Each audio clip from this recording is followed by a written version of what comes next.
Alright, so in this video, I want to talk about color versus value. So listen closely, because this is important to know. Sometimes, artists think they struggle with color when their artwork looks muddy. But more often than not, the real issue lies in their values. So when color problems arise, there's a high chance it's actually a value issue rather than strictly a hue or saturation problem.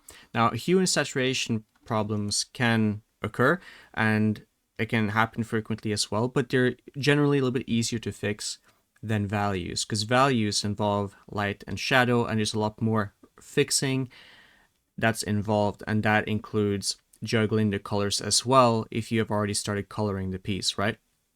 And that can be quite painful to deal with. But if you know what's causing your muddiness, so to speak, then you can start to make the right actions to fix your piece. So the first thing you need to make sure is to address the value issues, such as unclear value groups to tackle muddy colors. Excessive value variation within a group can make it very difficult to create convincing and appealing colors within that shape.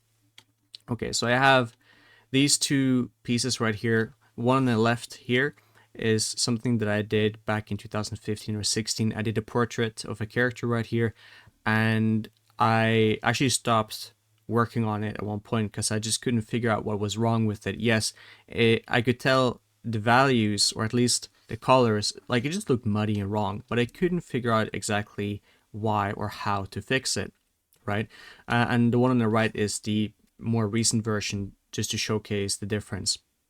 Now, what I generally recommend to do when you started coloring a character is that you look at it in grayscale so that you can isolate the problems. Because usually, like I said, when you're starting to notice that there's like something wrong with the lighting or colors, check it in grayscale to see what's exactly causing it, because like it can isolate the problem much easier for you. So if I color pick, I can instantly see what's wrong.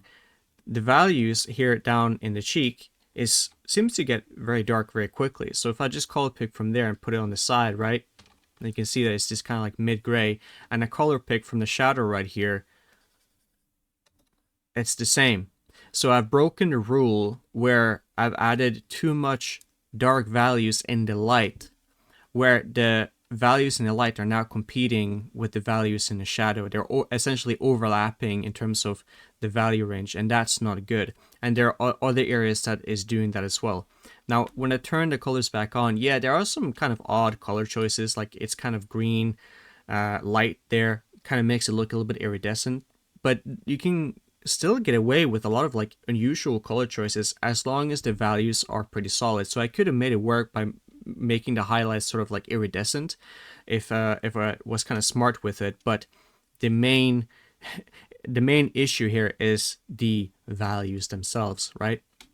So if you color pick from this now here on the cheek on the side, you can see it's just kind of like light gray, and then we color pick, even though there's a bounce light and a bit of fill light happening here, it should be darker, which it is, which is a good thing. Now remember that the values, okay, the value range, the light and the shadow should respect within the area of where the material is. That what I mean by that is, you know, the values in the material of the leather jacket here is obviously going to be darker than the skin. And when you color pick from the shadow as well, it's also much darker in general. But in comparison to the light in the leather jacket and the dark in the leather jacket, they need to respect that value range as well there, so that you can separate the light from the dark. So that's why using the multiply layer mode when you are adding shadows, it kind of deals with how much shadow there should be in something like a darker material, and then it sweeps over into like lighter material, right? So darker material is obviously going to be darker against like a lighter material, like a skin, like the light skin that you're seeing here.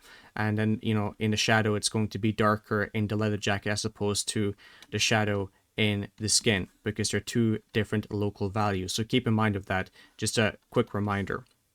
Okay, so a common mistake is overworking the halftones to the point where they blur the separation between light and shadow. it's better to keep a clear distinction between the light and dark value groups. As a rule of thumb, right, the darkest part of the light should never be darker than the lightest part of the shadow within the material group that you're working within. Okay, so remember that, and I hope that helps.